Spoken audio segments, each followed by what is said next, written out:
And I just remember Tony kind of saying, "Get down," and just kind of immediately kind of hitting the floor.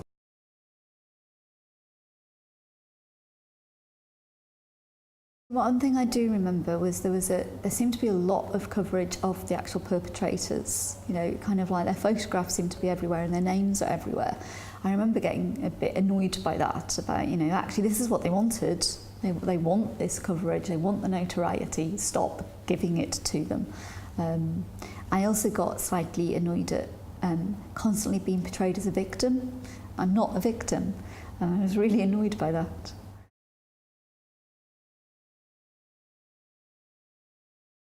I think we use terms like kind of soldier or kind of a lone wolf or mastermind, and kind of they kind of imply, I don't know, it's a legitimate reason that they're attacking, and that's the language they'd use to describe themselves, that they're at war with us, that we're at war, the West are at war with them, and that's not the case.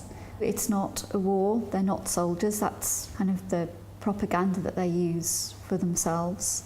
There's a lot of terms around masterminding kind of the attacks. And again, it's not a James Bond film. You know, it makes it sound much more kind of glamorous than it is, I think.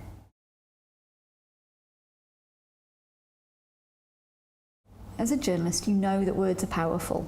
Be cautious with the words you use. Kind of don't add to the hatred and the division and the fear that's out there already. Kind of be, you know, cautious and responsible with that power.